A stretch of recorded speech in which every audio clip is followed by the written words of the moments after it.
Boa noite. Boa tarde a todos. Sejam muito bem-vindos ao grupo da prece, né? Mais esse domingo. O pessoal que está pelo Google Meet também, fique à vontade para participar, para perguntar. Aqueles que estejam aí pela primeira vez, pode perguntar, questionar, né? Fique à vontade, sem problema. Nós estamos aqui para seguir juntos, tá bem? Então vamos lá fazer a nossa prece inicial para a gente começar. A Ana que vai fazer. Você pode sentar aqui já, Ana, aí você faz a prece. Pode ser?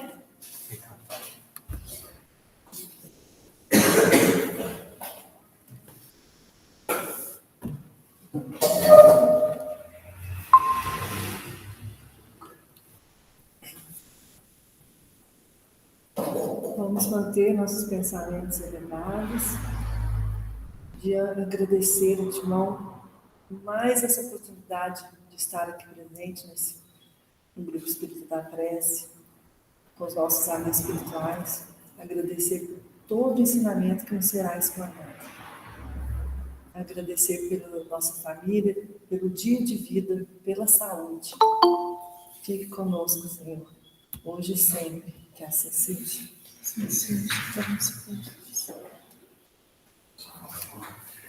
Só para a gente fazer a introdução inicial aqui, gente, nós estamos estudando a carta de Paulo aos Romanos, né? Para a gente lembrar, essa carta foi escrita mais ou menos 55, 58 depois de Cristo, quando Paulo estava na sua terceira viagem apostólica, né? Ele tinha a intenção de ir para a Itália, só que tinha o pedido de Tiago para ajudá-lo na igreja de Jerusalém. Então ele vai para Jerusalém e provavelmente em Corinto ele escreve a carta aos romanos e a fé ele leva essa carta, né? Então Paulo volta para Jerusalém, depois uma série de acontecimentos no Sinédrio, vai concorrer para a sua prisão e depois ele vai para Roma 2 anos após preso, né, que seria a sua quarta viagem apostólica. Então ele está no meio da sua terceira viagem apostólica, certo? Então a gente começou semana passada, ele fez a introdução à carta, né, e depois terminou com a Deus falando do justo viverá pela fé, né? E a gente agora vai seguir, né, nesse caminho aí de Paulo, né? Que hoje ele vai falar de obras, né? E aí a Ana Cláudia que vai falar aí. Nós dividimos o capítulo aqui do Emmanuel em 2 pedaços. Hoje vamos falar de obras, domingo que vem de obras de novo. Mas como era um texto grande, a gente dividiu metade aqui e metade semana que vem. Certinho? Beleza? Bom, gente, na verdade, os três títulos que me coube são pequenos, porém com lições grandiosas, né? Simples, grandiosa. A primeira chama de acordo. Porque a gente sabe que na vida nada é por acaso, né? Que Deus tem sempre um propósito para todos nós, cada um de nós. E isso seguindo as nossas escolhas reencarnatórias. Mas, como a gente tem livre-arbítrio, o que Paulo quis dizer nessa primeira lição de acordo é que, apesar do nosso plano reencarnatório, a nossa vida ela vai assumir as atitudes que nós tomamos perante a nossa vida, né? Se a gente procurar sombra, procurar caminhos mais curtos, né, portas largas, vamos dizer, para facilitar a nossa vivência, talvez não seja aí que a gente não vamos encontrar o que a gente realmente almeja, né? Aí que a gente vê as nossas lamúrias do dia a dia. Nós temos, não aconteceu de acordo com o que eu queria, mas não é, às vezes nós não estamos procurando o caminho certo, né? Para poder almejar aquilo. O segundo título seria as 3 escolhas.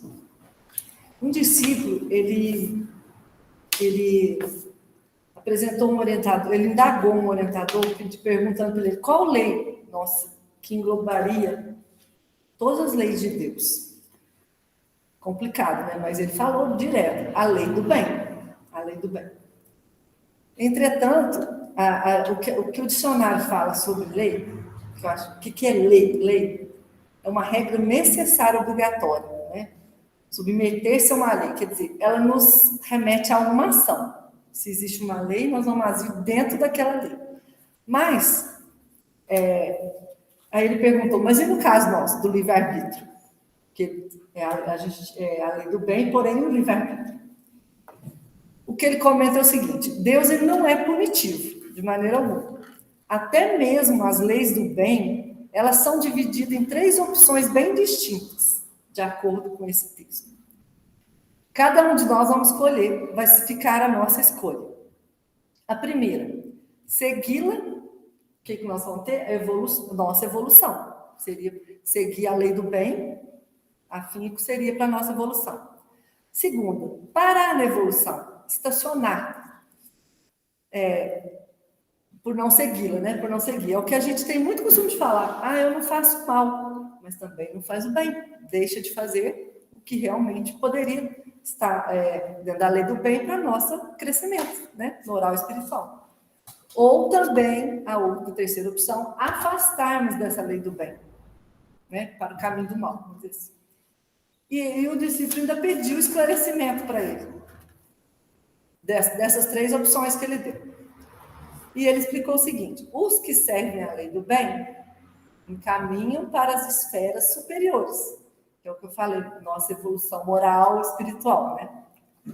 O que descansam, o que estacionam, igual falou, fica na inércia. E às vezes, como até já foi dito aqui, acima de baixo, desculpa. E às vezes até demora muito tempo para readaptar as tarefas com que ele veio no plano encarnatório para lhe competir, né?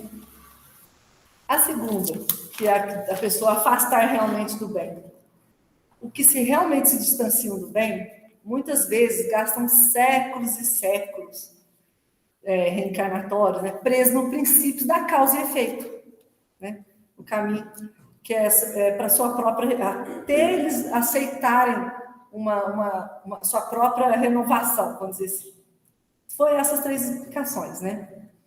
Quem fica na lei do bem evolui, os que estacionam demoram muito tempo, né, para poder se readaptar às tarefas que lhe competem a reencarnação aqui, e os que realmente se distanciam do bem demoram séculos e séculos reencarnatórios, né, para poder aceitar essa própria renovação, que é complicado. O terceiro título que ele fala pelas próprias obras, né, pelas próprias obras. Esse aqui ele é pequenininho, vou fazer mais ou menos como ele fez, assim, porque aí eu dou uma pequena explicação. Pelas próprias obras. O mundo é a oficina. Esse mundo físico nosso aqui é como se fosse uma oficina de aprendizado. É onde nós trabalhamos, vamos dizer assim, né? O mundo é a nossa oficina, é nosso lugar de trabalho. O corpo é a ferramenta. O corpo é o instrumento que vai fazer toda essa oficina do trabalho, que é o mundo, se mexer, se mover, se modificar. A existência é oportunidade. As reencarnações são oportunidade de aprendizado, de renovação. O dever a executar é missão a cumprir. O que nós temos para fazer nesse mundo aqui, que nós viemos no plano reencarnatório, que nós mesmos escolhemos, é o que nós temos que cumprir. O pensamento escolhe. São as nossas vibrações. A ação realiza. Por isso que a gente sempre fala, manter pensamento elevado, porque eles se tornam ações, né?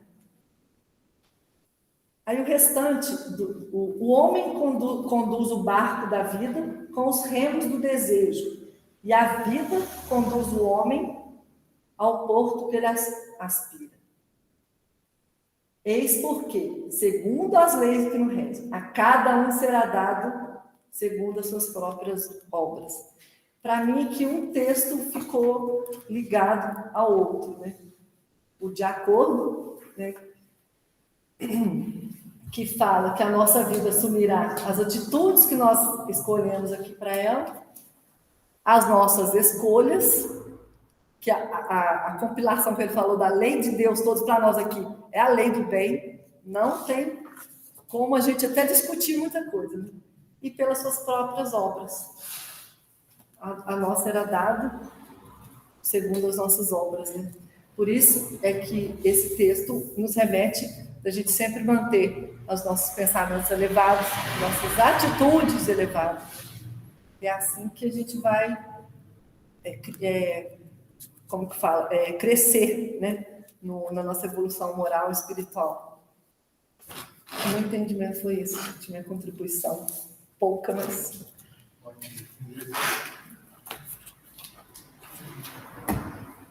Interessante ele trazer esse remo de desejo, né? Como a gente está remando para um propósito, provavelmente, e às vezes não é só desejar o bem, às vezes é esquivar de desejos que podem te desviar do caminho também, né? É bem interessante. E ao mesmo tempo não parar de remar, né? Nós não paramos de remar e remar. Mas às vezes precisa não dar aquela remada que vai te desviar do caminho também.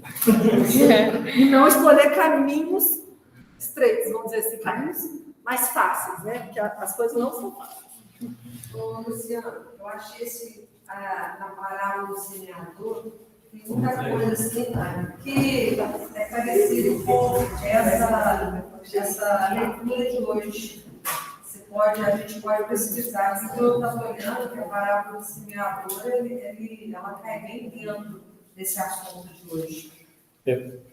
O assunto da carta, né, assim, é cada um segundo as suas obras, né? Na parábola do semeador, você acaba semeando, né, em diversos terrenos, né? E é mais assim, a capacidade de cada um absorver aquela semente que foi dada em diversos terrenos ou para diversos seres que nós trouxemos para nós. Aí cabe o quê? O que cada um de nós é capaz de perceber e de isso modificar. O semeador é nesse sentido assim, eu te ofereço. O que você é capaz de absorver daquilo que eu te oferecer? Paulo, na carta, ele está trazendo o quê? Cada um segundo as suas obras. Ou seja, ele está nos remetendo à lei de causa e efeito. Se você fizer do bem, você vai receber o bem de volta. Se você fizer o mal, você vai receber a mesma contrapartida. É lei, não tem jeito. E essa ideia de retribuir a cada um segundo as suas obras não é uma ideia de Paulo, né? É uma ideia que vem lá do Antigo Testamento. Se a gente pegar no Êxodo, você tem lá no Êxodo 22, trazendo exatamente isso. Não tardarás em oferecer a tua abundância e do teu supérfluo. Se você pegar os Salmos, quanto a ti pagas o homem segundo as suas obras. Esse é o Salmo 62. Se você pegar o Salmo 37, ele vai trazer inteiro o justo e o ímpio. O Salmo 37 é um salmo longo, inteiro falando disso. O justo, o que age corretamente, o que age de uma maneira certa, ele vai receber isso em troca. O ímpio, ou seja, aquele que comete o crime, aquele que se dedica ao mal, também vai receber isso de volta. Então, depois a gente vê Tiago na sua carta, no capítulo 1, e no capítulo 2, Tiago traz novamente essa questão da obra, aquela famosa frase: mostra tua fé sem obras, que eu mostro a minha fé pelas minhas obras. Essa frase está na carta de Tiago. Então, o que às vezes acontece é que, como Paulo escreveu no início da carta, o justo viverá pela fé, há algumas pessoas que falam que Paulo se contrapôs a Tiago ou aos diversos ensinos, inclusive do Novo Testamento, quando os outros conceitos todos é o quê? A obra, o que você faz, você recebe de volta. A cada um segundo a sua obra. Mas a gente vê aqui na mesma carta que Paulo fala do justo viverá pela fé, ele fala que retribuirá a cada um segundo a sua obra. Mas se nós pegarmos aquela frase, o justo viverá pela fé, né, e a gente transformar isso num conceito hebraico, judaico, o justo é aquele que caminha na retidão. O justo vem do hebraico tzedaká, que significa caridade, aquele que percorre com justiça. Então, quando Paulo fala o justo viverá pela fé, ele está falando aquele que exerce o bem, aquele que exerce a caridade, está exercendo a sua fé. Não é? Então, o conceito de Paulo, quando ele fala o justo viverá pela fé, ele não está falando de uma fé contemplativa, ele está falando exatamente da justiça, do homem fazer a justiça através das suas obras. Certinho? Isso. A fidelidade é o que a Ana Cláudia falou. É o quê? Quando você entende o seu dever e você começa a cumprir o dever. Você passa a ser fiel a Deus quando você começa a cumprir os seus deveres aqui. Né? E um dos deveres é nós exercermos a justiça. Né? Que é o quê? Você executar a obra, você ser caridoso. Tzedaká hebraico é exatamente isso. A tradução de caridade e justiça está na mesma palavra. Eu achei interessante, só um pedacinho que eu queria citar, é que você falou, mas em outras palavras, dor, alegria, paz, inquietação, sombra ou luz, será sempre um salário moral, de acordo com as nossas obras. Eu achei muito interessante essa comparação. O Salmo 37, é uma pena que não dá para a gente ler aqui, mas eu te sugiro vocês que leiam o Salmo 37, porque ele vai falar exatamente isso. A ação do que é bom e o benefício que ele tem. E a ação do ímpio e o ruim que vai para ele mesmo. Né?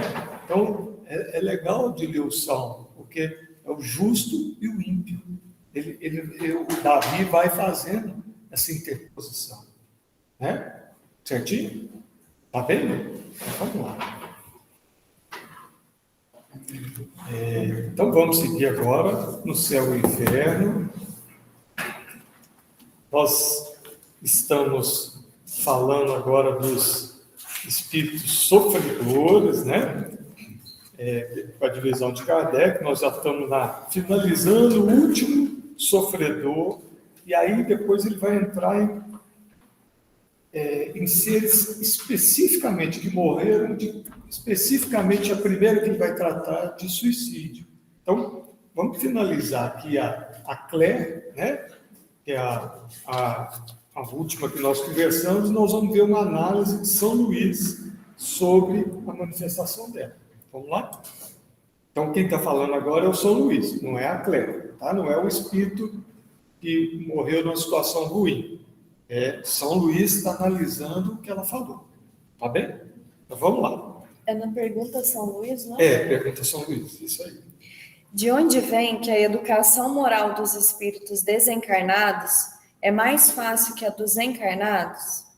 As relações estabelecidas pelo Espiritismo entre os homens e os espíritos deram a oportunidade de se notar que esses últimos se conduzem mais rapidamente sob a influência de conselhos salutares do que aqueles que estão encarnados, assim como se vê pelas curas das obsessões. O que eles estão falando? Da onde vem? Está perguntando para o São Luís, é verdade isso mesmo? O conceito de que o ser encarnado é mais difícil de você conduzir para um caminho melhor do que quando o ser já está desencarnado? Né? Aí ele cita a obsessão. A obsessão no ser encarnado, ela é mais difícil de lidar do que a obsessão no ser desencarnado. Procede essa informação? É isso que o São Luís está respondendo. Tá? Vamos lá. O encarnado, pela sua própria natureza, está num estado de luta incessante em razão dos elementos contrários de que está composto e que devem conduzi-lo ao seu fim providencial, reagindo um sobre o outro. A matéria sofre facilmente o domínio de um fluido exterior. Se a alma não reage com toda a força moral de que é capaz, ela se deixa dominar por intermédio de seu corpo e segue o impulso de influências perversas das quais está cercada. E isso com uma facilidade tanto maior quanto os invisíveis que a oprimem e atacam. De preferência, os pontos mais vulneráveis, as tendências para a paixão dominante. Ou seja, a gente encarnado, a gente realmente fica mais vulnerável. Por quê? Porque o nosso corpo, ele dificulta as nossas percepções e facilita as nossas paixões. Então, ele facilita com que a gente se dedique àquilo que vai nos prejudicar. Quando a gente fala paixões, são todos os vícios morais nossos, toda a nossa inferioridade. Então, o corpo físico, ele dificulta a alma de reagir quanto a isso. Então, a gente fica mais vulnerável às influências de terceiros, normalmente espíritos imperfeitos que querem nos prejudicar, e facilita a atuação desses e nos deixa em dificuldade maior para nos conectarmos com os nossos mentores que querem nos ajudar. Então, dos dois lados, fica ruim para os encarnados. Certinho? Então, vamos lá. Para o espírito desencarnado, ocorre tudo de outro modo. É verdade, ele ainda está sob uma influência semimaterial, mas esse estado nada tem de comparável ao do encarnado. O respeito humano, tão preponderante para os homens, é nulo para ele, e esse pensamento não poderia obrigá-lo a resistir por muito tempo às razões que o seu próprio interesse mostra-lhe como boas. Ele pode lutar, e geralmente o faz com mais violência do que o encarnado, porque está livre, mas nenhuma visão mesquinha de interesse material, de posição social, vem travar o seu julgamento. Ou seja, parece que o nosso julgamento, enquanto desencarnados, nós temos um raciocínio mais amplo, mais lógico da coisa, com menos coisas externas para nos distrair. Então, a gente parece ficar mais focado em nós mesmos, em nossa melhora. Quando encarnados, nós temos muitas coisas distraindo. E aí fica mais difícil. Eu estou percebendo os outros também. Sim, vamos lá. Ele luta por amor ao mal, mas adquire logo o sentimento de sua impotência diante da superioridade moral que o domina. A miragem de um futuro melhor tem mais acesso sobre ele, porque está no próprio caminho onde deve cumprir-se. E essa perseverança não se apaga pelo turbilhão dos prazeres humanos. Em uma palavra, não estando mais sob a influência da carne, isso torna a sua conversão mais fácil, sobretudo quando adquiriu um certo desenvolvimento pelas provas que suportou. Então, aqui é outra questão. Quando a gente moralmente está um pouco melhor, nós temos mais facilidade de ter um raciocínio mais lógico, de fazermos melhores escolhas, usarmos o livre-arbítrio com mais previdência, com mais cuidado. Então, se a gente ainda é muito inferiorizado, a gente raciocina mal, raciocina pouco, usa o livre-arbítrio atabalhoadamente. Então, vamos lá, ele vai falar disso fazendo a comparação com o ser primitivo. Vamos lá. Um espírito inteiramente primitivo seria pouco acessível ao raciocínio, mas ocorre de outro modo com aquele que já tem experiência da vida. Aliás, no encarnado, como no desencarnado, é sobre a alma, é pelo sentimento que é necessário agir. Toda ação material pode suspender momentaneamente os sofrimentos do homem vicioso, mas não pode destruir o princípio mórbido que está na alma. Todo ato que não tende ao melhoramento da alma não pode desviá-la do mal. Então, para que haja uma melhora da alma, você tem que ir no sentimento, no cerne, naquele ser que é o que conduz o corpo, ou naquele ser que se conduz no plano espiritual. É no sentimento mesmo. Certinho? Beleza? Foi só a explicação do São Luís. E aí a gente finaliza os espíritos sofredores no geral. E a gente vai entrar também, né, estudando desencarnes, mas agora mais especificamente com suicidas, né? Então, eu queria trazer para vocês duas coisas que eu acho que é importante para a gente entender esse desencarne do suicídio, tá bem? Então, nós vamos só ler um pedacinho de um texto da Dona Ivone, porque a gente precisa entender como é que esse momento do suicídio, esse momento do ato cometido e como isso reflete no seu campo mental, né? Como isso reflete a nível de corpo, perispírito e alma. Então, nós precisamos entender bem esses três setores para a gente entender as consequências do suicídio. Tá bem? Então, ninguém melhor para falar do suicida do que o livro da Dona Ivone, tá? Memórias dos Suicídios. Eu vou ler uma nota que ela coloca aqui, tá bem? Então, para quem não sabe, a Dona Ivone foi suicida, né? Esse livro aqui foi escrito aqui em Lavras, no Centro Espírita Augusto Silva. Ficou 8 anos guardado na gavetinha, né? Quem leu e revisou o livro foi Leon Denis. Então, assim, e uma pessoa que instruiu muito a Dona Ivone durante a elaboração desse livro foi Bezerra de Menezes. Então, assim, uma turma de muito peso. E quem ditou para a Dona Ivone foi um grande escritor português, né? O Camilo Castelo Branco.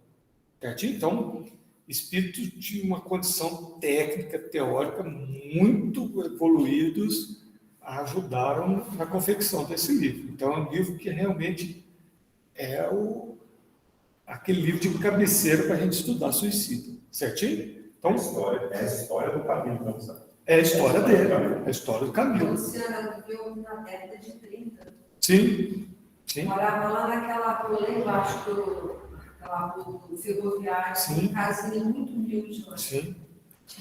A história. E o outro espírito que participou também é o Charles, né? Que está ligado na encarnação, estava esquecendo dele. Ligado em diversas encarnações da Dona Ivone. Certinho? Então, que é um ser também bem importante, já com muito saber. Tá bem? Vamos lá. Então, o que a Dona Ivone fala do espírito suicida? Após a morte, antes que o espírito se oriente, gravitando para o verdadeiro lar espiritual que lhe cabe, sempre será necessário um estágio na antecâmara, numa região cuja densidade e aflitivas configurações locais corresponderão aos estados vibratórios e mentais do recém-desencarnado. Então, desencarnou por suicídio, vai ficar nessa região aflitiva de vibrações muito confusas e desequilibradas de todos aqueles seres também que saíram da vida através do suicídio e estão ali, certo? Aí se deterá até que seja naturalmente desanimalizado, isto é, que se faça dos fluidos e força vital de que são impregnados todos os corpos materiais, até que se desfaça desses fluidos. Então ele vai ficar nessa região até que os fluidos vitais dele, porque ele estava com programação de viver 80 anos, com 40 ele interrompe, então existia muito fluido vital ali ainda. Né? Então ele tem que se desfazer disso. Então ele fica nessas regiões aflitivas. Aí ela vai. Pois aí se verá que a estada será temporária nesse umbral do além que ela chamou. Tais sejam o caráter, as ações praticadas, o gênero de vida, o gênero de morte que teve entidades encarnadas, tais serão o tempo e a penúria no local descrito. Então, depende do gênero da morte, de como a pessoa viveu, de os atenuantes, os agravantes, é que vai determinar o tempo que ela vai ficar nessa região estranha aí. Existem aqueles que aí apenas se demoram algumas horas. Outros levarão meses, anos consecutivos, voltando à reencarnação sem atingir a espiritualidade.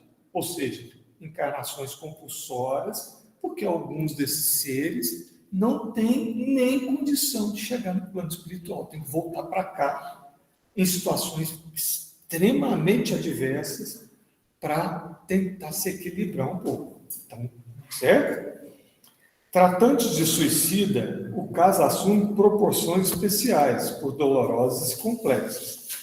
Esses aí se demorarão geralmente o tempo que ainda lhes restava da conclusão dos compromissos da existência que prematuramente cortou, trazendo carregamentos avantajados de forças vitais animalizadas, além de bagagem das paixões criminosas e uma desorganização mental, nervosa e vibratória.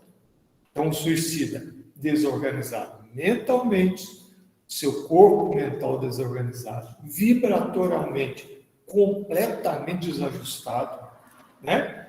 Mas ele vai ficar nesse local o tempo que ele ainda tinha de vida na Terra?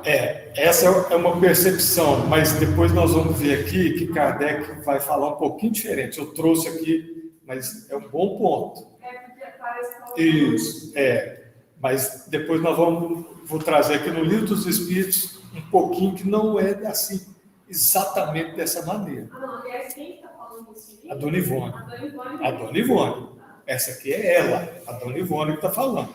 Não é Bezerra de Menezes, não é Odeni, nada disso. É ela. Certo?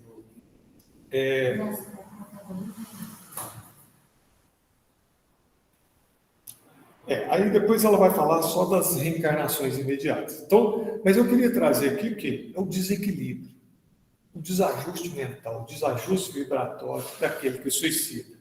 Tá? Esse restinho que você leu aí, antes de a gente vai falar, você estava falando que o reencarne, né? Muitas vezes é obrigatório. Que eles vêm desorganizados espiritualmente, e aí começam aí vocês uma imaginam. existência totalmente desordenada de novo. Vocês imaginam. Talvez seja aquele caso Vocês imaginam. Tem um monte de coisa. O que a gente imagina? Vibratorialmente, extremamente organizado. Um corpo mental muito fragmentado, fragilizado. Esse corpo mental, essa alma, é que vai moldar o seu próximo corpo. Como que vocês acham que vai ser esse corpo? Não é? Ou será que ele vai ter condições de formar esse corpo e renascer? Às vezes fica no meio do caminho. Às vezes nasce com muita deformidade. Às vezes nasce, fica alguns minutos e morre. Às vezes nasce uma existência penosa, com limitações físicas e mentais muito grandes. Então, a variabilidade é enorme. Porque mentalmente, vibratorialmente, ele tem que montar esse próximo corpo. Como montar isso? Nós somos artífices do nosso corpo. Você imagina nós com uma mente extremamente desequilibrada, a ponto de não sermos capazes nem de viver um pouco no plano espiritual, nós temos que voltar com essa mente dessa maneira. Certinho? Então, tem muita coisa errada que pode acontecer aí. Mas como isso é necessário para Isso. voltar, tem que É misericórdia divina. a matéria. Sim. Esse choque anímico, voltar com a matéria. É o processo de início de cura de um ser que cometeu o maior delito que poderia cometer perante Deus. Certinho? Então, Desculpa, uma dúvida. Com relação aos vícios, esses vícios que vão acabando com a vida mesmo aos poucos. sim, Nós temos vários vícios nossos, né? Mas eles são suicídio. involuntário. Vai ficar mais ou menos dentro ali. Você viu, o André Luiz é o maior exemplo disso. Ele foi considerado um suicídio involuntário e ele conta no nosso lar o início do desencarne dele com muita clareza. Ele ficou numa região parecida com isso aqui. 8 anos. Não é? Então, o André Luiz traz muito claro isso para nós, até com a história dele. E agora nós vamos trazer só um pouquinho para a gente ver aqui, só relembrar o que Kardec fala naquela questão 155 do Livro dos Espíritos. Você lembra? Eu já trouxe aqui para vocês, mas eu vou tirar um parágrafozinho aqui para a gente ler.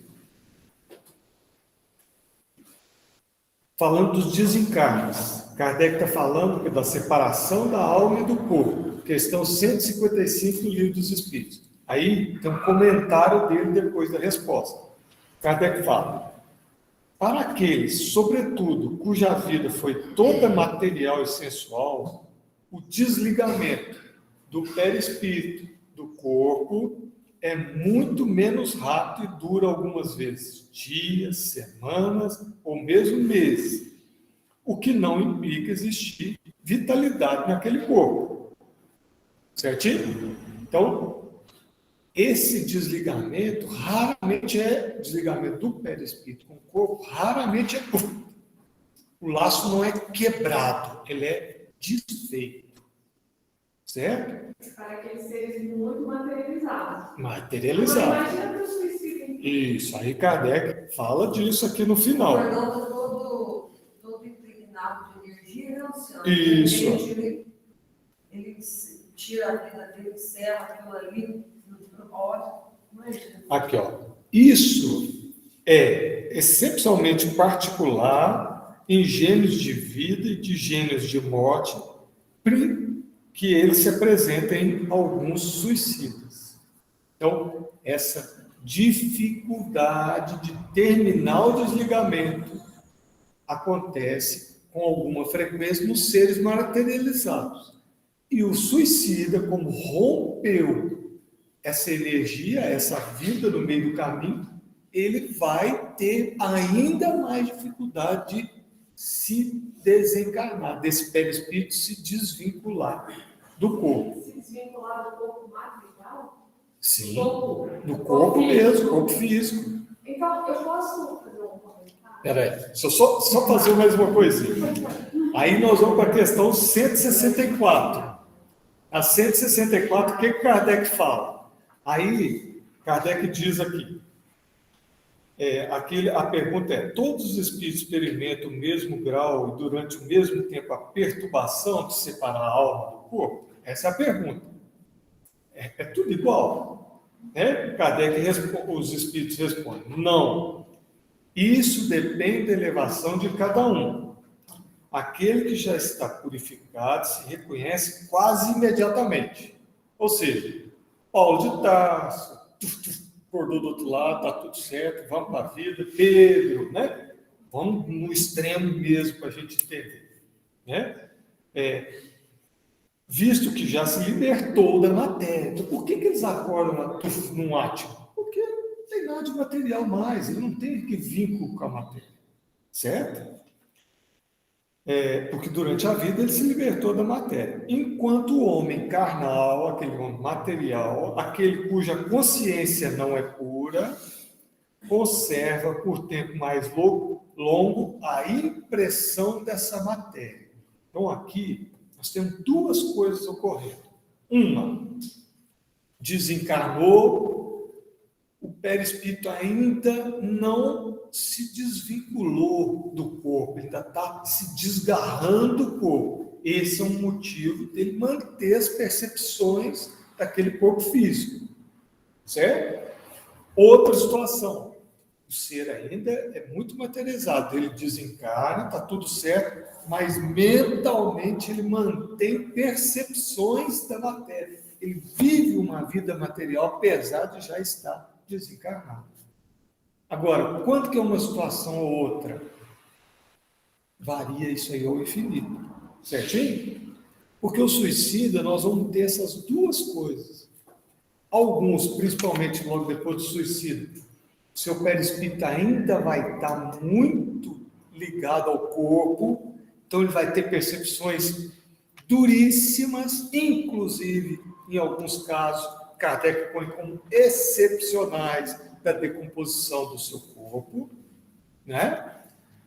Mas alguns já desvinculam e ainda mantêm algumas percepções, querem viver, quer ficar perto da família, se arrepende, fica ali sofrendo, mas está desvinculado. Ele sabe que ele já desencarnou, mas ele não quer aquela vida material. né? Então, ele tem uma impressão da matéria, certinho? Então, isso é que é importante, a gente precisa trabalhar com esses conceitos para entender esse desencarne do suicídio, certinho? Diga, Bia. Eu fiquei muito preocupada porque eu soube essa semana de um caso de um suicídio voluntário, uma pessoa se suicidou, e a família optou pela cremação. Será que nesses casos, então, a gente deveria evitar a cremação? Então, olha para você ver. Se a gente vê o conceito de Kardec nas duas situações, ele pode realmente estar com o espírito vinculado àquele corpo ainda e perceber que ele está sendo cremado, né? Ou ele pode já ter conseguido se desvincular, mas mentalmente ele tem uma vinculação muito grande com a matéria ainda, vai perceber da mesma maneira. Ou você vê que Kardec põe o quê? Existem, a Dona Ivone, quer dizer. Mas nesse caso pode até aumentar o sofrimento dele. Sim, porque ele vai ver, né? Queimando. Como a Dona Ivone põe, tem aqui, ó, os problemas dependendo das ações praticadas, do gênero de vida, do gênero de morte que teve a entidade desencarnada. Então, depende da vida, da morte, de como ele viveu. Porque os desencarnes normais mesmo, a gente costuma sentir lá até, tipo, sensações, algumas coisas assim, até percepção física. Imagina nesse caso. Certinho? Então, assim, não tem... O que eu queria deixar, gente, não tem receita de bolo, certo? Cada um vai seguir, tanto nós aqui, como desencarnados, quanto o próprio suicida, porque é um ser individual, é um ser com seus dilemas, é um ser com as suas virtudes e com os seus problemas. Né? Eu não estava falando aqui, pode ter uma variação no caso, por exemplo, do suicídio. A pessoa deu um tiro na cabeça. Nesse caso, o espírito perde a consciência. Então, vamos lá. Kardec responde isso. Tem uma pergunta antes aqui, ó, que ele fala isso. Ele usa um exemplo do decapitado. Depois você lê lá, Ilma, é no pergunta 162. O decapitado, ele pode ter alguns segundos de consciência, apesar de estar decapitado, e apesar daquele corpo ainda manter a vitalidade por alguns minutos, vamos dizer assim, mas ele ainda pode ter alguns segundos de consciência. Depois, a alma, né, o espírito perde essa consciência. E aí ele entra nessa fase da perturbação, né? Ou é socorrido, aí vai depender do motivo. Por exemplo, um mártir cristão. Muitos foram decapitados, foram apedrejados, leões e tal. Muitos foram retirados do corpo no momento da morte, não perceberam nada. Certo? Agora, vamos lá, um decapitado há tempo antigo que foi condenado à decapitação. Provavelmente não era uma pessoa muito boa. Luciano, acho que você falou do suicídio, né? Então, com tiro, o decapitado é o exemplo, mas é a mesma coisa. O próprio Camilo do livro, ele foi com tiro. E durante o tempo que ele estava lá, ele passou assim, ele não fala exatamente, mas até, com certeza, até 12, 15 anos depois da desencarnação dele, ele sentia o sangue escorrendo, né? As questões todas, ele tinha essa percepção, que o sangue escorria, ele tinha que conter aquilo de maneira espiritual. Então, no caso do suicida, não tem esse... Não vai ter. Ele pode perder a consciência e ficar um tempão, uma perturbação enorme, e o que é muito comum no suicídio, a gente vê na Dona Ivone, é ficar voltando àquela cena do momento da morte, do tiro, do sangue, do tiro, do sangue, da corda do pescoço, né? Então, aquilo traumatiza o espírito de tal maneira que mentalmente ele se agarra àquele momento e fica sofrendo e reverberando. E aí uma coisa importante que acontece no Vale dos Suicidas, que eu queria falar para vocês também. não é só o sofrimento dele, mas aqueles que estão ao lado, as vibrações, as formas, pensamentos são percebidas por eles. Então, a confusão fica maior do que a só dele. Se a só dele bastasse, estava bom, mas não é não. Claro que Aqui, ó. Desencarnado ou desencarnado? Desencarnar os outros, eles são atraídos para regiões vibracionais, então fica tudo junto. Aí, olha o que Camilo fala. Dotado de grande sensibilidade, para maior mal tinha agora como superexcitado. Ele já tinha sensibilidade. O que me levava a experimentar também o sofrimento dos outros meus companheiros. Fenômeno esse ocasionado pelas correntes mentais que se despejavam sobre toda a falange e oriundas dela própria, que assim realizava impressionante afinidade de classe. Então, um percebeu do outro, a vibração de um chega no outro. Como nós aqui, um está influenciando o outro com as nossas ondas de pensamento, mas a gente está estudando, estamos mais ou menos equilibrados, estamos buscando aprender, a coisa é mais organizada. Agora, você imagina um vale, se tivesse todos nós aqui, cada um gritando, cada um com a dor num lugar, cada um com sofrimento em tal lugar, todo mundo gritando e falando tudo junto. O que vocês acham que ia acontecer? No escuro. No escuro, Só de imaginar, em regiões, a Dona Ivone descreve regiões tenebrosas, acinzentadas, barrentas, fétidas, sem luz, né?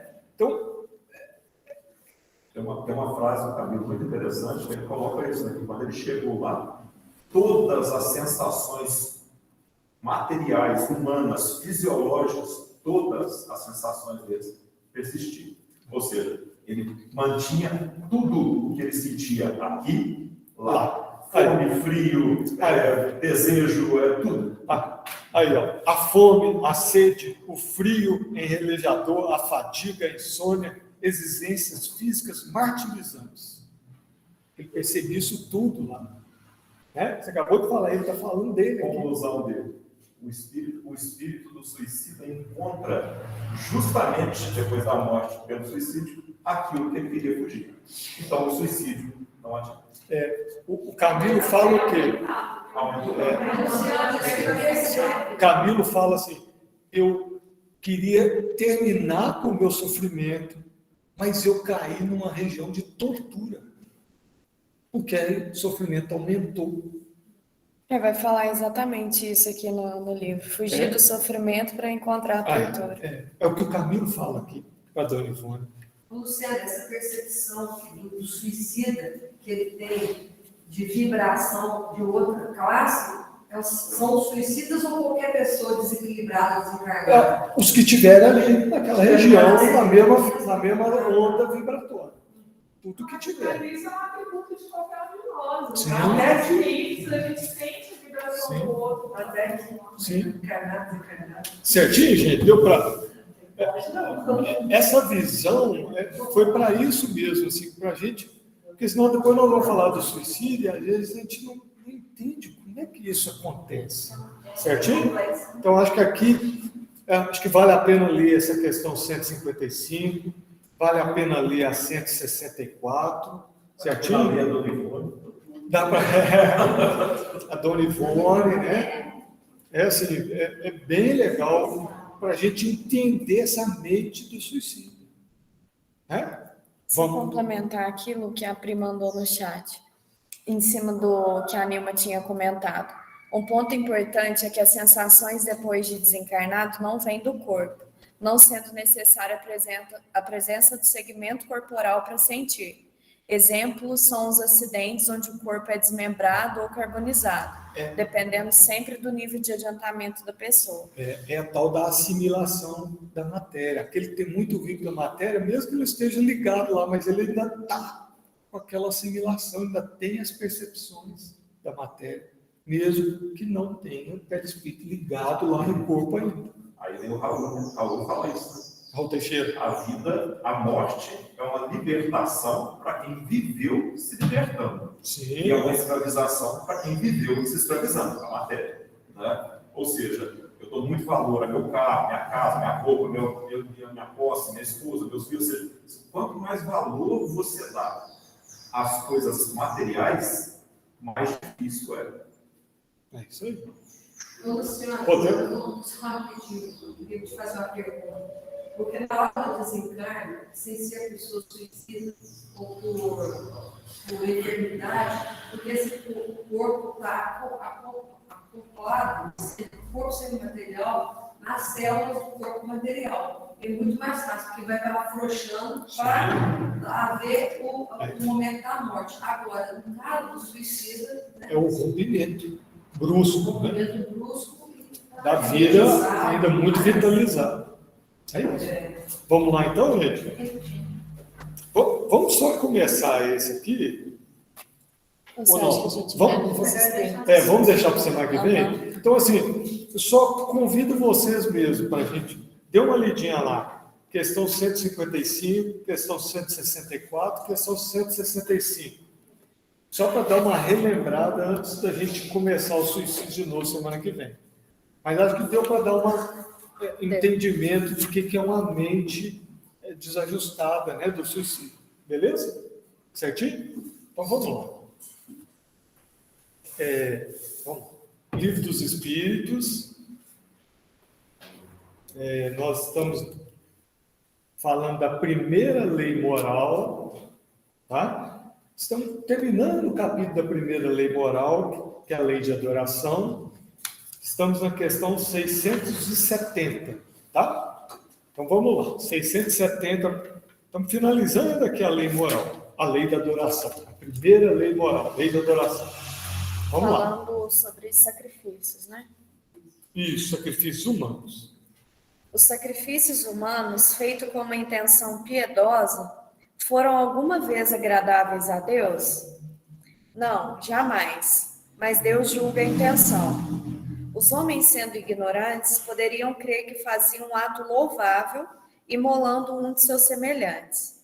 Nesse caso, a Deus não interessava senão o pensamento e não o fato. Melhorando-se, os homens deviam reconhecer seus erros e reprovar esses sacrifícios que não deviam mais entrar na ideia de espíritos esclarecidos. Eu digo esclarecidos porque os espíritos estavam, então, envolvidos por um véu material. Mas pelo livre-arbítrio, eles poderiam ter uma percepção da sua origem e de seu fim. E muitos compreendiam, já por intuição, o mal que faziam, embora só o praticassem para satisfazer suas paixões. Ou seja, tinha muitos sacrifícios humanos que era aquela coisa assim, disfarçados de justiça, mas tinha alguns sacrifícios que realmente aquele povo, aquele ser que fazia o sacrifício, acreditava que aquilo era agradável a Deus. Então era um ato de louvor a Deus, muito primitivo, muito material, mas isso existiu. Isso de alguma forma agrada a Deus? Não. O que talvez saia de bom disso? É que há um pensamento de um ser de querer adorar a Deus. Só isso que presta de bom nisso aí. Mas a maneira, a execução foi completamente equivocada. Mas isso acontecia porque nós precisamos desenvolver em nós, né, as virtudes, as nossas características boas que já estavam em nós adormecidas, né? E nós fomos criados com todas essas aptidões, essas virtudes. O que nós fazemos enquanto encarnados? É despertar essas virtudes, essas aptidões. Então, é isso que é a nossa tarefa. As provas, as expiações, os momentos que nós passamos aqui, difíceis e bons, são para quê? Para extrair, para mostrar para nós que essas virtudes estão dentro de nós. E que isso precisa aflorar. Né? Quando nós vamos aflorando essas virtudes, através de ações, né? Aí sim nós começamos a adorar a Deus naquele sentido, lá do comecinho, adorar com trabalho, adorar com a caridade, adorar com a fraternidade, isso tudo é adorar a Deus de uma maneira ativa, que é o que realmente tem sentido. Aquela adoração contemplativa não interessa, certinho? Beleza? Então é isso. Então vamos lá, na 671. Que devemos pensar das guerras santas? O sentimento que leva os povos fanáticos a exterminarem o mais possível para serem agradáveis a Deus, aqueles que não compartilham das suas crenças, pareceria ter a mesma origem que aquele que os excitava outrora ao sacrifício dos seus semelhantes? Bom, aqui a gente pensa nas guerras santas, a gente volta lá no século XII, XIII, XIV, né? Mas hoje a gente vive isso no nosso meio, né? A gente vê o fanatismo de algumas religiões ou de alguns grupos religiosos que não tem absolutamente nada a ver com a mensagem, seja de Maomé, seja de Moisés, seja de Abraão, seja de Jesus, né? Você vê que nós, homens, utilizamos mensagens religiosas em todos os tempos para justificar nossos atos de barbárie, né? Então, não precisa ir muito lá atrás, não. Nós estamos vivendo isso hoje aqui, com determinados segmentos religiosos, né? E não é na religião como um todo que a gente fala, são os muçulmanos. Não são os muçulmanos, são determinados grupos ali dentro, grupos de radicais, não é? Porque a religião, o ser muçulmano, né, o islamismo, ele prega a bondade, a fraternidade, o respeito a Deus, é isso também. Só que as interpretações humanas atrapalham essas questões religiosas. E aí a gente vê o fanatismo surgir. Certinho? Beleza? Então vamos lá. Eles estão possuídos pelos maus espíritos e, guerreando com os seus semelhantes, vão contra a vontade de Deus, que disse que se deve amar seu irmão como a si mesmos. Todas as religiões, ou antes todos os povos, adoram o mesmo Deus, tenha ele um nome ou tenha outro. Como provocar uma guerra de extermínio porque a religião de um é diferente ou não alcançou ainda o progresso dos povos esclarecidos? Os povos são excusáveis de não crerem na palavra daquele que estava animado pelo Espírito de Deus e enviado por ele, sobretudo quando não viram e não testemunharam seus atos. Como quereis que eles creiam nessa palavra de paz, quando ides dá-la de uma espada em punho? Eles devem se esclarecer e devemos procurar fazer-lhes conhecer sua doutrina pela persuasão e pela doçura, e não pela força e pelo sangue. Na maioria das vezes, não acreditais nas comunicações que temos com certos mortais. Por que quereríeis que estranhos crescem em vossa palavra, quando vossos atos desmentem a doutrina que pregais? Então, aqui, assim, isso existiu, né, de muito tempo, e existe até hoje essas questões do fanatismo, né? O fanatismo é fruto de orgulho, de egoísmo e de falta de raciocínio e de razão. Se você raciocina e busca razão, você entende os motivos, você passa a compreender cada segmento religioso, cada um tem seu benefício, né? Quando você começa a querer impor o seu entendimento da palavra desse Deus único aos outros, isso começa a se transformar em fanatismo, isso é ruim.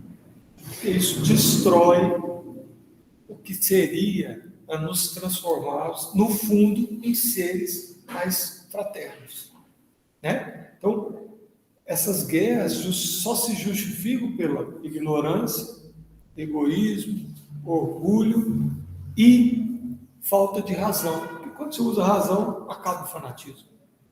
O fanatismo surge quando ele não tem razão, não tem lucidez de raciocínio, né? Se a gente entender a mensagem, a gente não tem que brigar com ninguém por causa de nada de religião. Por isso o espiritismo sempre contra o proselitismo. A gente não deve, a toda forma, querer converter as pessoas. O espiritismo não, aliás, até Emmanuel é bem claro no Consolador, né? Ele não pratica o proselitismo, não tente trazer para a sua religião outras pessoas, converter as pessoas. Isso não é um ato espírita, né? E aqui é interessante, quando ele fala que os nossos atos não devem desmentir a nossa doutrina, né? A gente volta na carta de Tiago, quando Tiago fala que nós precisamos ser praticantes da lei perfeita de liberdade. Tiago usa essa linguagem poética para quê? Para que a gente não seja ouvinte dessa lei, ou seja, do Evangelho, e não seja só ouvinte, mas a gente seja praticante, né? É muito legal a lei perfeita de liberdade que ele põe.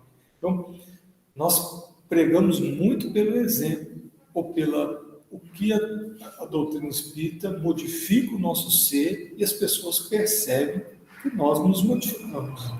Aí sim, nós estamos pregando a doutrina espírita, né? Ou pregando ser cristão. Palavras o vento leva, né? Exemplos né? Você está falando? Isso aí em todo campo, na educação, por exemplo, de um filho. Você fala 300 coisas para o seu filho fazer, ele está vendo você fazer exatamente o contrário.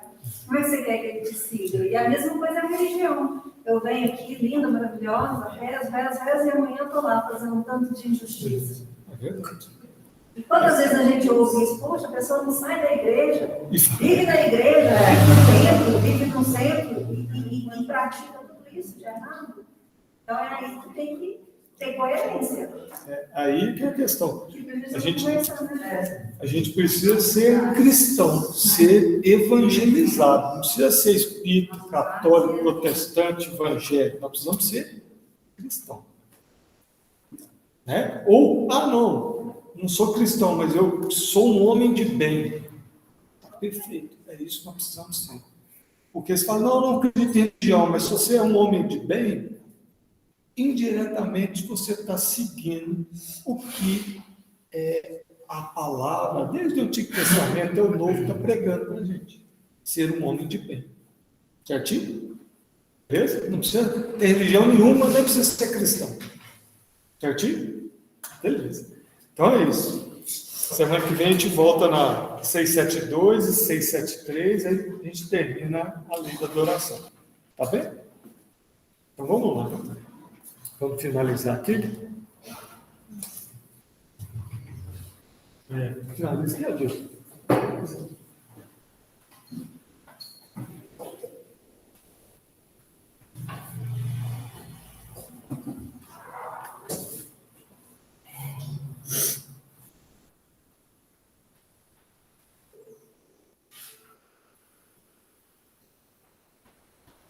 Vamos então, nesse momento, agradecer o Senhor de nossas vidas, nosso Pai, Criador de tudo e de todos. Agradecendo o nosso Mestre amado Jesus, as bênçãos já recebidas nesse dia, e estamos recebendo nessa casa, que acolhe a todos nós nessa oportunidade de poder estudar um pouco da sua lei, falar um pouco do Evangelho, à luz da doutrina espírita. Agradecemos a oportunidade de hoje, os assuntos que foram ventilados nessa casa, dos irmãos suicidas,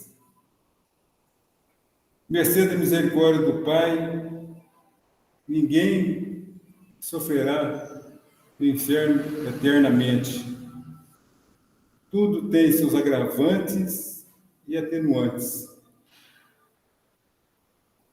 Estão pedindo nosso Mestre Jesus, a nossa Mãe Maria Santíssima, né, que acolhe todos esses irmãos desse núcleo espiritual, os vales suicidas, né? Todos são acolhidos e amparados.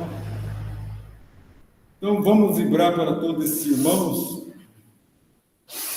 palavras de bom ânimo, de conforto, né? De consolo, que Jesus possa fortalecer todos esses irmãos, e todos nós somos espíritos errantes, erramos, estamos errando e vamos errar ainda mais. agradecendo o Mestre amado Jesus, suas bênçãos que recebidas, e que Ele continue conosco, abençoando as atividades que seguem nessa casa, né? As evangelizações, as palestras, todas as bênçãos recebidas nesse período, nesse momento que vamos estar juntos. Que Jesus possa abençoar a casa, o trabalho, iluminar o mentor da casa Mondini e toda a equipe espirituais aqui em seu nome, Senhor. Que o Senhor esteja conosco, de nossa parte também, possamos estar contigo hoje e sempre. Assim seja.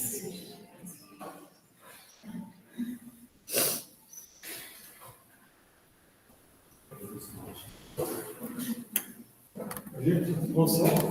Você foi, não. Vou só ver.